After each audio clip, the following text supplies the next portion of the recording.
amali news kan bogali ni aflel bako amunte segon la jella su anikle oni yakuma biye jumay juin kalo klita ani nani samba fulani muwanani biye kuna funu mamolo ko lase o ma folo mal armi ba magacho bunde duwaza alini asongo franchela abila jara armi la ko sabe ni ambora yenno Mohamed Bazoum Niger tribunal ba décidé ka fako ali bina kiri obna famel ko nyuma soro na ko na fonu dini kene kon nana aw bisimila ko na fonu kene kon nana bi so badena ba magachuye mal army attaqué menaka alini asongo frajela ajugara ba magachu ma ko sebe ay ko na fonu soro ka fako bi juma so madina ka mal army ka patrouille dorto ba magachu wi attaqué do labe ka nyeshi patrouille nga ka keni an fintigala ko wuli ka joy uyi attaqué kumbe arme ye mugu mi wuli o jugara ba magachu ma ko sebe akira sababu ba magachu ta ke sintige ani ko labai arme tuguro ko ninga uge ninga do were bunde kuna fondi ba ni ore shudi agi ni ali mine ka kai abi communication ke ali ya gira ka fukuni wakati na ko shu bone be fambe shudi agi ya gira ka ko arme ye wuli bla raforuma kuni wakati na safi ani duma mali arme be ko karadila kakeni arme ke wuli ka joyi kunu shura mali arme ye communiquer ke o communiquer ko na gira la ka fo kunu alamsa arme ga bolo farado nok mo bo mission na do sa marala ni ngana sega na fiembola wakati mna ndo anza chato ye kilometre bisaba ani sabai ba mo gachu ye jando da mali arme ni yoro ko falina arme ye wuli ka joke mali arme ya ira ka fo ko bilen ka jugara ko sabe ba mo gachu ma ugo kuye ba mo gachi chama ni bila kata lagara ni ngati ke bulum ne chama no o minen chela fem ye marfa aka 47 ye marfa chargeru ala jotol bil walku mali armiya gira ka fakuyo besro ni kelen kona ni o kera kuno alamsa duwanza marala ni yoro ko fakelena ni o duwanza mare armiya gira fene ka fukuwa bolo fara wore ko ba magachu ye janda onye o jandara mo mun fe o de ba magachu wa jatimnel kelo ni arme beteme wo ko na fon ta ka di ba magachu ma mali armiya gira ka fakuyo tege dali mo mun ka sosobe aleni kala franchela arme ko ba magachu wanja timnel kala no ko ba magachu de fenedo sawla marfa bi ubulo wa ube kele feneke ni wakati na oti kele la ube sige ka mal arme ka jatimneluke ni ngodi ba magachu ma arme agira ka fuiti ke ni mo kono la ni ngado faka ani ko bolum no mine ni ko mine jela militaire finu be ala ani ani wona wedo mal arme agira ka fo ko wada population civile ko loka ko loka wuli ga jonno ke ko ni baski kana jamana fantan nan beljele konnana kuna fani flana mali a entraîneur ge Eric Sekouchel ni ale kume mali équipe nationale kuna kabni me kalo kle wonu vla san 2022 ne a san fle Eric Sekouchel albe mali kuna akun la ni afa folo ko aga jija ka sega tani mali coupe d'Afrique demi finale la ni flana ke rafa ode aga fere ke mali se to comme na ka qualifier ni ngata coupe du monde sabula coupe du monde farafina équipe bora duru la ni ngata équipe kontora munu meta coupe du monde mali otroto ya gira ka fako mali kan ayi o équipe konto en chala jakuya sabula ne farafina dola shi gota kala de baye ka fo a équipe ba duru mali boy o chala nga Eric Sekouchel ale masaka tani mali mina a akibala coupe d'Afrique temanena Côte d'Ivoire quart de finale la Côte d'Ivoire ye mali ci miniti bishegi ani konontonana mali kumé Côte d'Ivoire ni nga Eric Sekouchel ale yele madoke o yele man kira sababu yo Côte d'Ivoire na bido mi ngakla ka malici bukati mina mo be ganyina odimi ko dondoni coupe du monde éliminatoire damne do Ghana na en fait yanno malike len ko ka bikelen do Ghana la Eric Sekouchel ale Côte d'Ivoire yele man yono ke o kira sababu Ghana na habdi boni ngakla ka malici tuguni mo ko chama ne ya yira ko Eric Sekouchel ka te se choko shidela mi yele keta daba bankoy ode ko sayna mali ani Madagascar ka balontan do lanchina mali Madagascar flash ma bido nga fem yem ko daba banko sabe ode kabini do lanchi miniti tan ani worona Madagascar mo yi carton rouge tan ko benata mali masala Madagascar ci wala machi sabani akun akuru kono to soro ula nga anye kuru flade soro fédération malienne ya ira ka fako Eric Sekouchel kati sara malika affaire ke chogo shidela wala kunu shuro anye kuna fon soro ka fako Eric Sekouchel ko alib dala ka ba mali équipe nationale kuna ale ko meje mali équipe nationale la kabini sa 2004 kanabla sa 2006 la ay machi woro de ke o machi woro no shila ama bido sabula défenseur de kudo nga mo mido mali nationalité be abulo France nationalité fena be abulo nga abagina abidjani ay adulanchi fama be ke France club bula wakati mna mali be gata ka ke entraîneur de wasro Eric Sekouchel akunye US Bologne entraîneur de OS Bolem mi olu avant-dernière championnat la ka benata Mali autorité ya ira fa ko be fe akana équipe nationale kuna Eric Segouchel talen ko fe sani entraîneur wala ka soro mo min blala anala odi Alou Badara Conti kuna foni sabana Selwa itana do afiano Mali konana Mali gouvernement décision ta ka ira ka fu tana do alin tarata do ko barate ola Mali fantanan bela jelina bara wedam ne arabado ni wakati na mo chama ne bugata wo so ni ata selike bodugula gani ko yon kollo tante afiano Mali konana sabula sel ni gorolo la siraban kasra we chaya afiano ni siraban kasra no ira la ka fu ko afamba be sira we de la ara ke choy ga keme gam sirala Mali otru to jati mine ka fo ko siraban kasra mun we ke afiano Mali konana ko bishegi o be ke adama do ira defe ka keni mobili bollo ka suno koy anuka nyina minima fon tali ani fene mobulu wala la halaya kata se siraw wede ke tuguma ambal makedoni alayi Abubakar Maikay ali sulani ngada makashi aya gira ka fakol kan ta selike sani nga ya sa wasaka kan ta kamana kutara wabita bani transfer la ko bani transfer mo ko uma ko karbe bo shoot 3h du matin wakati ko 10h30 ko us besoro garla ni o bani transfer gari na kon fram mo ko 10h30 kan abo ko ro ki ga shi ina ko ulu selen ko yenno karma wuli 3h30 nga karna na wuli fo bi 10h moins wakati aya gira fa ku ushira unyana ya sobsa ta jona to yamna nga karna na wuli fo bi 10h moins wakati kari jumede do ayara yi ajauta ninga chi mo ma kala ka chade akabol losro safalla aya ira ka fo ko kari bega bo garim na ko garim mo bado ko bado nga fo kari ala hala mayno apino be tikete do nga abiga buli abiga te mo to buru chetula ani police munu kanga a contrôler bi olu kon ngala yine ka se o seorla sabula ni ibana itina no do wara soro kata akoko karin ko ni wulila ko afal na foda ko no nyi ko jama sigilino ali chama chola o ko bala ni mo ko fe mo ko do wo ke wuye amon mi do di ke wuye ala ka seni ulmay ali ni seli kala bela jeli bi ansira yoro la Mali autorité ka accompagner ko inaje ni compagnie mi desera o ka asimbo o wafsa ko mabe mo bita chin sira la ka mo bone unina o wasoro ka fola ko ala de nodo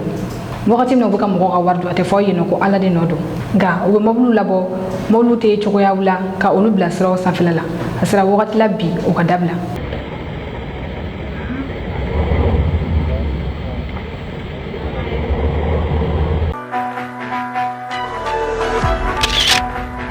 kuna fonni nanna immunité taraka bo Mohamed Bazoum ka Niger jamana ko koro Mohamed Bazoum Niger tribunal nga boni Niger tribunal be o ya ira ka fo ko president ya briefing be Mohamed Bazoum ka ni o immunité présidentielle ko abulla ka bo aka ko sisa ko Mohamed Bazoum ko abisega kiri Niger tribunal ba ni o cour d'état ko plainte de no gouvernement fait Mohamed Bazoum contrôle ko plainte de ne ko ya jatemne fin chama fora ko gouvernement sera kana ni prévoyer o ko koni ni ko ngena ka jo Mohamed Bazoum na ko mo be sega fo ko Mohamed Bazoum ko ay jamana jamfa ola o ko utisega toyno ko immunité mbe Mohamed Bazoum ka ko hawli ka boyno ani yangilim nga ka ko da aka akil na jigina jouer kalo temene ni ay o kalota ani kelena kudeta gera Mohamed Bazoum na militaire ye kudeta ke ala mi a gar présidentiel nyum koy ale ra kumbe kudeta na ni o général Abdourahmane Tiani ay Mohamed Bazoum ni afurum sobla suro konnana ni o résidencier uti boso en kono garlu kel ko so lamne ni nga ala koloshi uma ko fan be busoro so en kono Mohamed Bazoum ni da téléphone matike ala Mohamed Bazoum ayre ya téléphone tani nga wuli bla franci jamana kuti Emmanuel Macron ma ale ni américain ka secrétaire d'état ni mo ko saka fako américain ka ministre des affaires étrangères akoni mo ko flema ko ka fereke ka militaire bla kala Niger attaquer ya salib sa sigi ka sigi fangala chokoyamna mi Emmanuel Macron ale kon ni sedo kon namaka Côte d'Ivoire jamana kuti gala Sandra Man Ouattara ale ni Patrice Talon ale bine jamana kuti ulu yo ko militaire bo we saka former français fe chokoyamna ka sega na Niger attaquer ya sa Mohamed Bazoum absega sigi na fangala chokoyamna Niger autorité kelen ko kon prévu soro ko Mohamed Bazoum ma ko ay iga téléphone te bolo ko ndore kumbe ala kan ma do ka fo kibina ko do labe kan kele flenga prévu soroni Niger autorité we plainte do ko ko be fe Mohamed Bazoum aka kiri ka sawu ke kay be bege ka nyeshi jamana ka sécurité nationale ma ka be beta ka nyeshi jamana autorité ma ani ay jamana jafani o crime de trahison Mohamed Bazoum ka ira to fangala kun de la ka ira ka fo ko ale ba maka ci chamane labla wa ira la fena ga fo ko autorité ko ay warta ga di ba maka ci numa ga akuli saka kiri sabula jamana kuti ya briefing o kume akan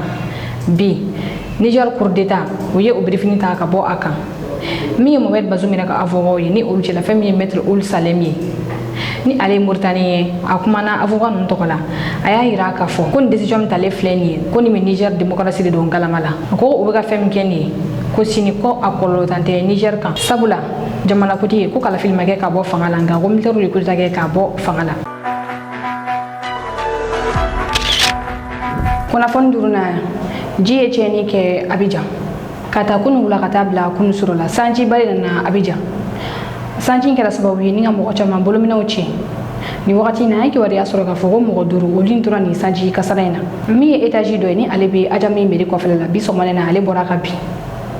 étage ale ye niveau 3 de ye ji de ye a dugumala ɲɛgi a kɛra sababu ye mɔgɔw y'a ye a bɛ ka jɛngɛn mɔgɔw bolila ka bɔ min ye sapeur pompier mɔgɔw ye olu nana ni ka mɔgɔw labɔ pewu o la bi sɔgɔmada in de so in ale bɔra ka bin mɔgɔ caman y'a yira fɛnɛ k'a fɔ ko sanji ko a taara ni mobili caman de ye Abidjankaw u ye jo di mɔgɔ minnu bɛ ka so ci Abidjan ni o ɲɛmɔgɔ ye Sise Bakongo ye u y'a yira k'a fɔ ko tiɲɛ yɛrɛ la ko so minnu bɛ ka ci yɔrɔ minnu na ko a kan ka kɛ u ko sanji fanga bɛ ka bonya Côte d'Ivoire ko ni san nana ji boli sira tɛ yen nɔ ji kan ka boli sira minnu fɛ mɔgɔw bɛ ka taa u ka so jɔ yen nɔ wa ji kan ka taa caniveau minnu fɛnɛ kɔnɔna olu bɛɛ falen don nka u ko ni fɛɛrɛ ma kɛ quartier minnu sigilen don n'a sigilen tɛ ni sariya kɔnɔna ka olu ci ko a bɛna gɛlɛya kosɛbɛ.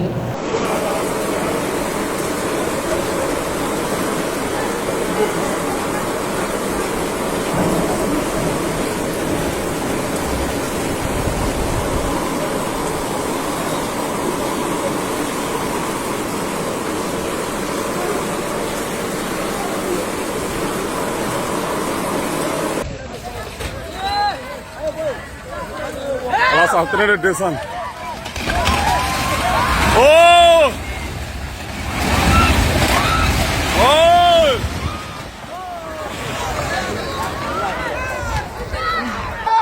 Ah, c'est descendu maintenant. Kunnafoni kucɛla Vladimir Poutine a kumana tile kelen a kɛlen kɔfɛ k'a ka bateau bila ka taa exercice de tir kɛ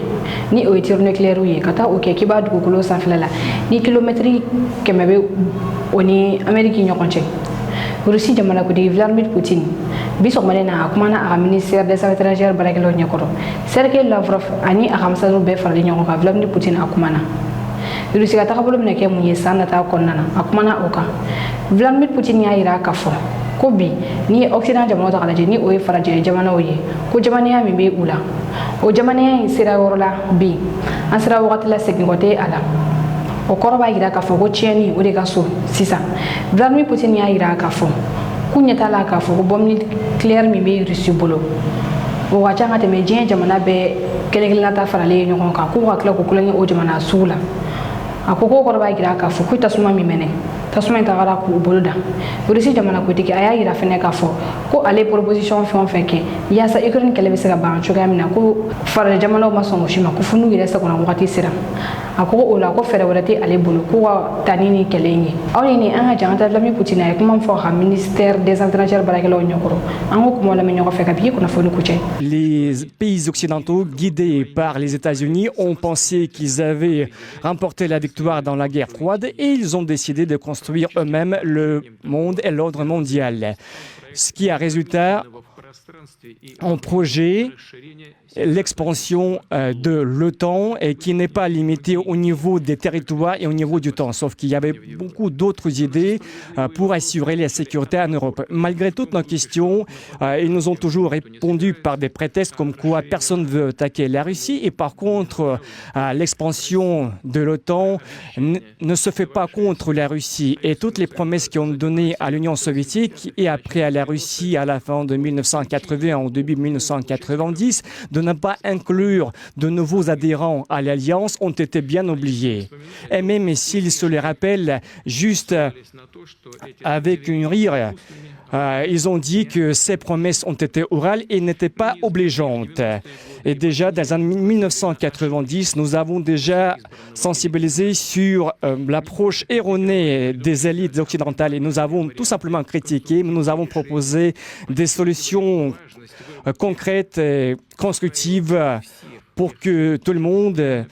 soit arrangé par les mécanismes de la sécurité européenne et internationale. Juste la liste, énumération des initiatives avancées par la Russie ne va pas prendre un seul paragraphe. Il suffit de se rappeler l'idée sur le traité de la sécurité européenne que nous avons déjà proposé à l'époque en 1980 et les mêmes questions ont été abordées dans le mémorandum du ministère des Affaires étrangères transmis aux États-Unis et à l'OTAN en décembre 2021. Mais quand même, toute nos tentatives et surtout nos nombreuses tentatives que je ne peux pas énumérer de convaincre nos interlocuteurs, toutes nos promesses de notre côté n'ont jamais eu aucune réponse. Les pays occidentaux étant sûrs de leur justesse, mais plutôt de leur force, de leur possibilité d'imposer leur volonté au monde entier, ils ont tout simplement ignoré les opinions des autres. Dans le meilleur des cas, ils ont juste proposé de discuter des questions secondaires ou les sujets qui étaient exclusivement intéressants pour l'Occident. Mais quand même, il est devenu assez évident que tout ce qui a été proclamé par l'Occident comme la seule approche unique en Europe et dans le monde entier ne fonctionne pas. Il suffit de se rappeler la tragédie dans les Balkans. Bien sûr, il y avait des problèmes de l'ex-Yougoslavie qui se sont aggravés à cause de l'intervention de l'extérieur. Et déjà, à l'époque, on a vu apparaître le principe clé de l'OTAN.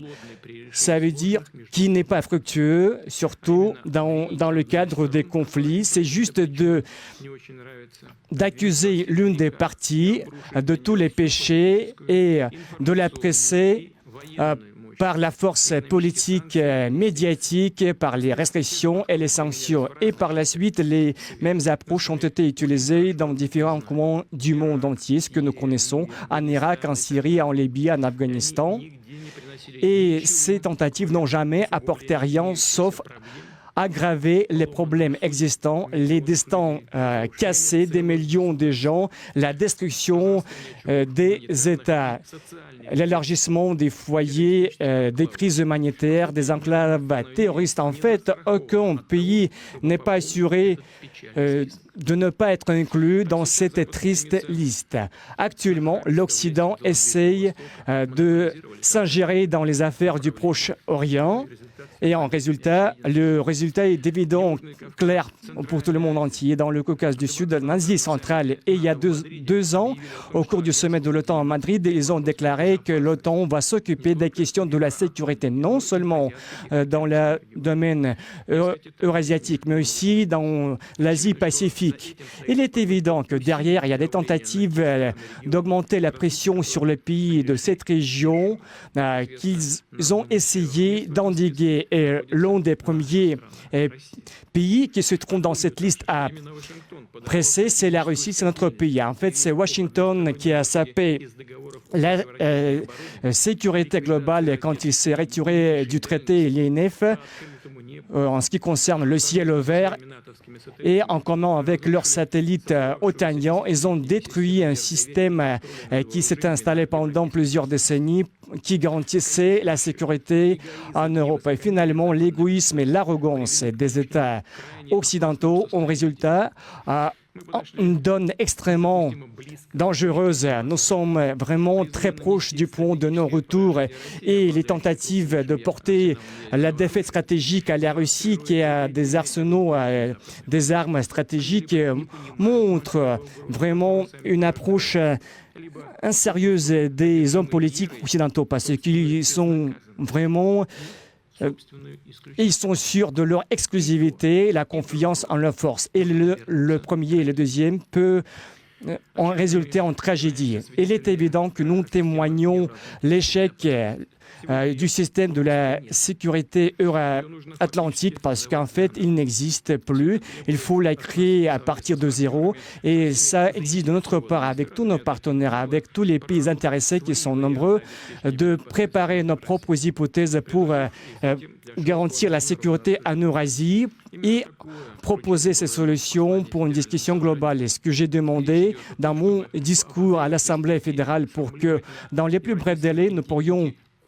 formuler le contour de la sécurité égale et indivisible sur la base de la coopération mutuellement respectueuse et avantageuse. Et sur la base de quels principes nous devons le faire? Tout d'abord, nous devons